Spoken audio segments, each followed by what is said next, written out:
Suatu hari, ketika Rasulullah tengah memimpin salat jamaah di Masjid Nabawi, seekor anjing masuk dan buang air sembarangan di sudut masjid. Para sahabat, dengan kegeraman, hendak mengusir hewan itu. Melihat gelagat tak mengenakan tersebut, Rasulullah segera memerintahkan para sahabat untuk tenang dan membiarkan si anjing menyelesaikan hajatnya. Salat pun tetap dilanjutkan. Setelah usai, Rasulullah tidak menghukum apalagi menghina anjing tersebut. Beliau justru memerintahkan para sahabat untuk membersihkan bekas kencingnya dengan air dan tanah.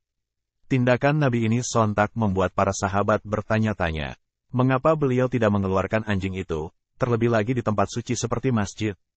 Dengan penuh ketenangan, Rasulullah menjelaskan bahwa masjid memang merupakan tempat ibadah yang harus disucikan. Namun, bukan dengan menghardik makhluk, apalagi menghukum makhluk tak berakal budi. Dalam sebuah hadits dikatakan, dahulu anjing-anjing kencing, mencium, dan berbalik di dalam masjid pada masa Rasulullah, namun mereka tidak menyiramnya dengan sesuatu pun dari itu. Hadits ini menjelaskan bahwa pada masa Rasulullah, anjing-anjing sering masuk ke dalam masjid dan melakukan berbagai aktivitas, termasuk kencing, menghadap, dan membelakangi kiblat. Namun, para sahabat tidak menyiram air di tempat-tempat yang telah dimasuki oleh anjing-anjing tersebut. Sementara itu, ada sebuah hadits dari riwayat Abu Daud, yang bersumber dari sahabat Ibnu Umar, yang menjelaskan juga di era itu anjing setiap kali masuk ke masjid Rasulullah, bahkan para sahabat tidak memercikkan air ke tempat terkena kotoran anjing tersebut. Ibn Umar berkata, aku bermalam di dalam masjid pada zaman Rasulullah. Aku masih muda dan belum menikah. Anjing-anjing akan buang air kecil, berkumpul, dan berputar-putar di dalam masjid, namun mereka tidak pernah menyiramkan air ke atasnya.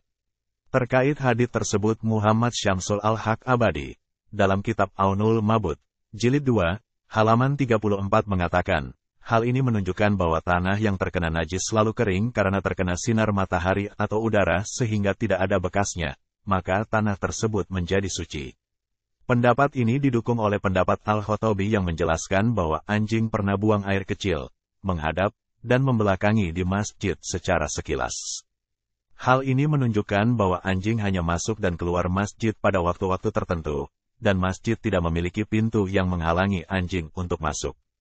Oleh karena itu, najis anjing yang terkena tanah tersebut tidak sempat mengering, sehingga Nabi Muhammad memerintahkan untuk menutupinya dengan tanah agar tidak terlihat. Hadits tersebut menunjukkan bahwa tanah yang terkena najis, kemudian mengering karena sinar matahari atau udara, sehingga bekas najisnya hilang, maka tanah tersebut menjadi suci. Hal ini karena tidak adanya bekas percikan air menunjukkan bahwa tanah tersebut telah kering dan suci. Imam Al-Khattabi berkata dalam kitab Ma'alimus Sunan, anjing pernah kencing, menghadap, dan membelakangi masjid secara sesekali.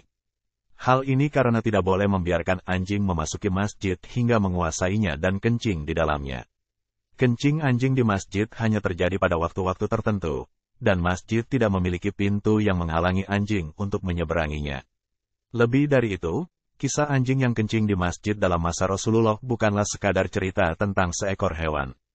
Ia adalah cerminan keluhuran akhlak, kebijakan, dan kearifan Nabi Muhammad, yang patut kita jadikan teladan dalam menjaga kesucian lahir dan batin, serta dalam bersikap terhadap sesama makhluk, tak terkecuali mereka yang dianggap berbeda atau nista. Namun tentunya pada zaman Nabi, masjid hanya beralaskan tanah, bukan keramik atau lantai sebagaimana zaman ini. Tentu penerapan cara mensucikan najis sangatlah berbeda.